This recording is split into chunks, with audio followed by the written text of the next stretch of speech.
बसंत पंचमी ऋतुराज बसंत के स्वागत का पर्व है। प्रकृति में हरियाली, खेतों में पीली सरसों की बहार और हवा में एक खास मादकता, यही बसंत पंचमी का असली सौंदर्य है। नमस्कार दोस्तों, आपका स्वागत है हमारे चैनल में। आज के इस वीडियो में हम बसंत पंचमी के महत्व, तिथि, पूजा विधि और पौराणिक कथाओं और इससे जुड़ी परंपराओं के बारे में विस्तार से जानेंगे। बसंत पंचमी केवल एक त्योहार नहीं है, बल्कि ये ज्ञान, विद्या, संगीत, कला और जीवन में नई शुरुआत का प्रतीक माना जाता है। सबसे पहले बात करते हैं बसंत पंचमी 2026 की तिथि और शुभ मुहूर्त की। हिंदू पंचांग के अनुसार बसंत पंचमी हर वर्ष माघ मास के शुक्ल पक्ष की पंचमी तिथि को मनाई जाती है।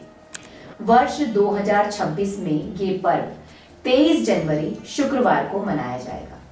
पंचमी तिथि का आरंभ 23 जनवरी की सुबह 2:28 से होगा और इसका समापन 24 जनवरी की सुबह 1:46 पर होगा। माता सरस्वती की पूजा के लिए सबसे शुभ समय जो माना जा रहा है वो है 23 जनवरी को सुबह 7:15 से 12:50 तक। इस अवधि में की गई पूजा विशेष फलदायी मानी जाती है। अब जानते हैं कि बसंत पंचमी क्यों मनाई जाती है, इसका धार्मिक और सांस्कृतिक महत्व क्या है। मान्यता है कि इसी दिन सृष्टि की रचना के समय ब्रह्मा जी ने देवी सरस्वती को प्रकट किया था। देवी सरस्वती ज्ञान, बुद्धि, वाणी, संगीत और कला की अधिष्ठात्री देवी है। इसीलिए इस दिन विद्यारंभ यानी शिक्षा की शुरुआत और नए कार्यों का शुभारंभ किया जाता है।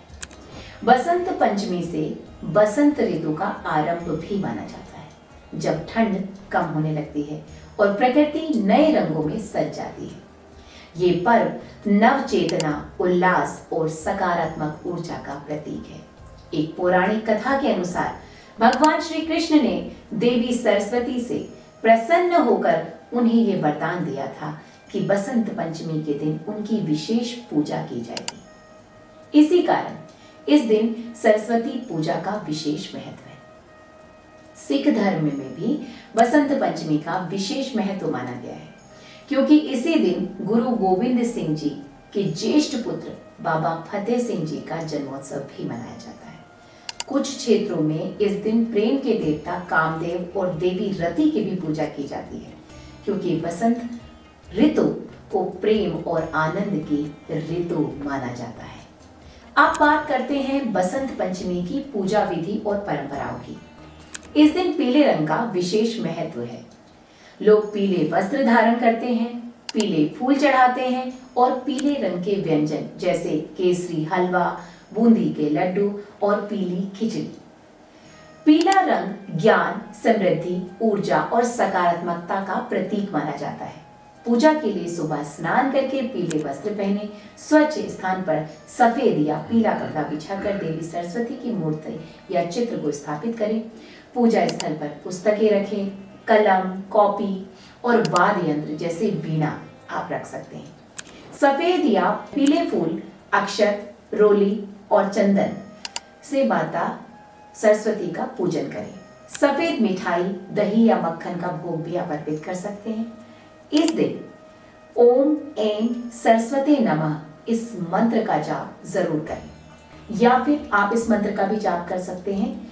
कुंदेन्तु तुषारहार ध्वला सरस्वती वंदना का जाप करना अत्यंत शुभ माना जाता है। बसंत पंचमी के दिन कई स्थानों पर पतंगबाजी की प्रतियोगिता भी रखी जाती है और विशेष रूप से राजस्थान और पंजाब में इस दिन आसमान रंग बिरंगी पतंगों से भर जाता है। बच्चों के लिए विद्यारंभ संस्कार का विशेष महत्व होता है, जिसमें उन्हें पहला अक्षर लिखवाया जाता है। स्कूलों, कॉलेजों और सांस्कृतिक स्थानों में सरस्वती पूजा, संगीत, नृत्य, कविता और अन्य सांस्कृतिक कार्यक्रमों का आयोजन किया जाता है। इस दिन कुछ विशेष सावधानियों का पालन भी आवश्यक है। ब्रह्मचर्य का पालन करना शुभ माना जाता है। आज ही के दिन पूजा में तुलसी के पत्तों का उपयोग नहीं किया जाता। ध्यान से दीजिएगा इस बात पर विशेष ध्यान। और मांस मदिरा से पूर्ण रूप से परहेज किया जाता है। इस दिन शिक्षा से जुड़ी वस्तुओं का दान करना विशेष पुण्यदायी माना जाता है। भारत के विभिन्न राज्यों में बसंत पंचमी अलग अलग रूप में मनाई जाती है। बिहार और झारखंड में इसे श्री पंचमी कहा जाता है और सरस्वती पूजा बड़े उत्साह के साथ मनाई जाती है। पंजाब में पतंगबाजी इस पर्व का मुख्य आकर्षण होता है। उत्तराखंड में इसे धुधुतिया या गुधिती त्योहार के रूप में भी मनाया जाता है, जबकि पश्चिम बंगाल, उड़ीसा और असम में सरस्वती पूजा और प्रतिमा विसर्जन की विशेष परंपरा है। अंत में दोस्तों, बसंत पंचमी का ये पावन पर्व हमें ज्ञान की ओर अग्रसर होने, प्रकृति के साथ सामंजस्य बनाने और जीवन में नई शुरुआत करने की प्रेरणा देता है। आप इस बसंत पंचमी को कैसे मनाते हैं या कैसे मनाने वाले हैं, ये हमें कमेंट सेक्शन में ज़रूर बताइएगा। अगर आपको ये वीडियो पसंद आई है तो लाइक करें, शेयर करें और इस चैनल को सब्सक्राइब करना बिल्कुल ना भूलें। धन्यवाद।